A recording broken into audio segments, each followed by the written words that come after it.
Como é que fala rosa em inglês? Se a primeira palavra que veio à sua mente foi a palavra pink, e se eu te disser que eu não estava pensando na cor pink, e sim na flor rosa, que é rose? Pois é, exatamente sobre isso que nós vamos falar no vídeo de hoje. Success consists of going from failure to failure without loss of enthusiasm.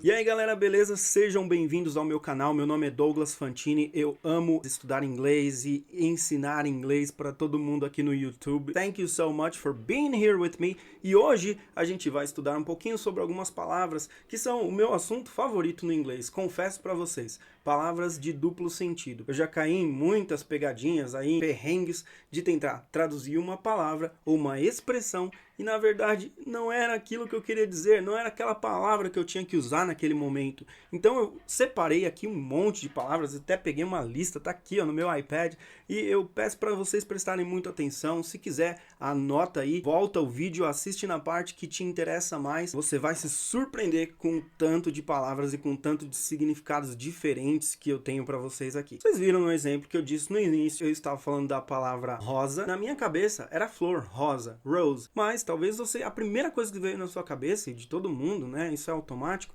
é a cor rosa, que é pink. Então, vamos pensar assim, toda vez que eu te perguntar o que significa tal palavra, ou como fala tal palavra em inglês, não responde de cara. Já responde assim, depende do contexto, porque algumas palavras podem ter mais do que um significado. Então, vamos lá à primeira palavra que eu tenho aqui para vocês. Olha só, a palavra hard. Se você pensar em hard, o que vem à sua cabeça em primeiro lugar? Talvez o difícil. Hard é difícil. Tranquilo, normal. Mas olha lá, ela pode ter outros significados também. Olha aqui, ó. This is made of hard plastic. This is made of hard plastic. Isso é feito de plástico duro. Então olha esse contexto. Por exemplo, isso aqui, ó. Plástico duro, not flexible. This is made of hard plastic. Então esse objeto, por exemplo, é feito de plástico duro. E o hard, neste sentido aí, foi como sendo o duro, ok? Not flexible. Very good. Olha outro exemplo, por exemplo, se eu pergunto, is English hard for you? Is English hard for you? O que eu estou perguntando? Inglês é difícil para você? Aí o hard já se tornou difícil. E se eu disser, por exemplo, aqui, ó, we have to work hard. A gente tem que trabalhar muito. Ou talvez trabalhar duro, no sentido de trabalhar muito. Então, olha só, a palavra hard tendo aí um monte de contextos e significados diferentes. Isso vai acontecer com outras palavras também. Vamos ver aqui, ó. Você já pensou como que fala a palavra colega em inglês? Então sempre responda assim, depende. Que tipo de colega você está falando? É do colega de classe? Ou é do colega do trabalho, por exemplo? Porque essas palavras são diferentes em inglês. Então, o seu colleague é o seu colega de trabalho e o seu classmate é o seu colega de classe. Vamos ver esse exemplo aqui. Olha essa frase. My classmate is sick. Se eu disser que my classmate is sick, a pessoa que me ouve, ela vai entender que o colega que eu estou falando é o meu colega de classe, o meu colega lá da minha sala de aula, ok? Classmate. É assim que se diz. E se eu disser o seguinte, my colleague is here, my colleague is here, é o meu colega do trabalho que está aqui, por exemplo. Então, olha só, a palavra colega depende do colega que você está falando. É um colega de trabalho ou é um colega de classe? Colleague or classmate? Esse próximo grupinho de palavras aqui é sensacional. Por quê? O que acontece? Eu falo uma palavra e aí te dou a tradução, aí você pensa, tá, mas e a outra então? Porque parece que é isso, mas não é. Então, vamos lá, olha só, a palavra pile. Pile é a palavra pilha. For example, I have a pile of books. Eu tenho uma pilha de livros. Tem um monte aqui em cima, né? I have a pile of books. Aí você fala, nossa, pile é pilha. Mas e aquela pilha que a gente coloca no controle remoto da televisão, por exemplo? Como é que fala aquilo lá? Ok, aquilo lá é battery. Battery. Você fala, battery? Yes, I need a new battery for my flashlight. Eu preciso de uma nova pilha para a minha lanterna. Fala battery, battery, se escreve battery, battery. Aí você fala, tá, mas e como que fala bateria, aquela de tocar o instrumento? Aquela bateria de tocar o instrumento é drums, ok? Drums. Então, for example, my brother plays the drums very well. O meu irmão toca muito bem bateria. A bateria é instrumento, drums, ok? Drums. Isso vai acontecer muitas vezes. Então a minha dica é o seguinte, quando você for procurar pelo significado de alguma coisa, de alguma palavra, tenta contextualizar. Coloca a palavra em vários contextos, onde que ela pode se encaixar. Um site muito bom para você fazer isso é o context.reverso.net. context.reverso.net.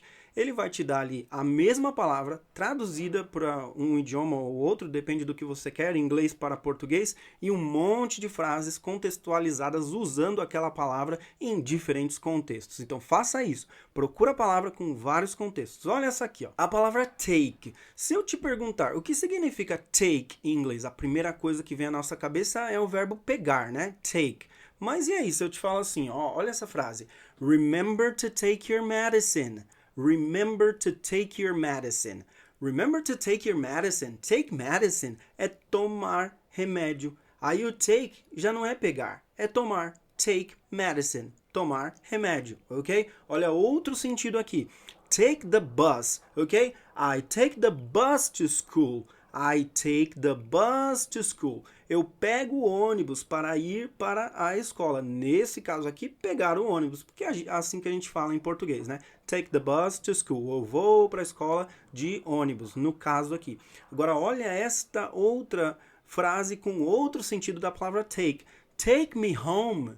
Take me home. Aí o take já não é pega, já não é toma. O take é me leve. Take me home. Me leva para casa. Eu quero ir para casa. Take me home. Me leva para casa, ok? Então, o take tem muito sentido. Fora os phrasal verbs aí que vão combinar em um monte de outras coisas também, mas não é o caso aqui nesse vídeo. Aqui eu estou focando em diferentes sentidos da mesma palavra. No caso aqui, a palavra take. Pergunta para vocês, como é que fala contar em inglês? Aí já pensa assim, ó, contar. Que tipo de contar você está falando? É o contar de contar uma história para alguém? Ou é o contar de contar 1, 2, 3, 4, 5? Qual é o contar que você quer em inglês? Porque dependendo do sentido, eu te falo uma palavra diferente. Very good. É exatamente isso, ó. I can count from 1 to 10 in Arabic. Eu consigo contar de 1 a 10 em árabe. I can count from 1 to 10 in Arabic. Isso é o contar, count, ok? E agora, se for contar uma história para alguém, me conta tudo, me conta aquela história, me conta. É tell me, ok? Tell me everything. Olha o exemplo de frase. Tell me everything. Me conte tudo. Tell me everything. Então, o contar aí tem outro sentido. Então, cuidado. É count ou é tell que você quer falar? Depende do contexto, você muda aí para o que estiver certo. E o verbo criar, a palavra criar. Por exemplo, I create the rules for my company. Eu crio as regras da minha empresa. Criar, create, ok? I create the rules for my company. Porque eu que crio as regras aqui, eu que dito as regras aqui na minha empresa, my company, ok? I create the rules for my company. Mas e se eu quero falar assim, ah, nossa, ela foi criada pela avó. Porque a avó dela criou ela desde pequenininha, né? E ela não foi criada pela mãe, foi criada pela avó. Então, raise no sentido de criar uma criança, dar educação a ela, raise, ok? E criar uma coisa do zero, do nada, criar, create. Vamos ao próximo exemplo. Olha essa palavra aqui, a palavra culpa ou culpar. Depende aí do contexto que você vai utilizar essa palavra. Se você quer falar, por exemplo, que você não tem culpa de algo que aconteceu, você pode dizer It's not my fault. Aí é fault. A falta lá do futebol também é fault, porque alguém causou aquilo. Culpa não é minha. It's not my fault, ok?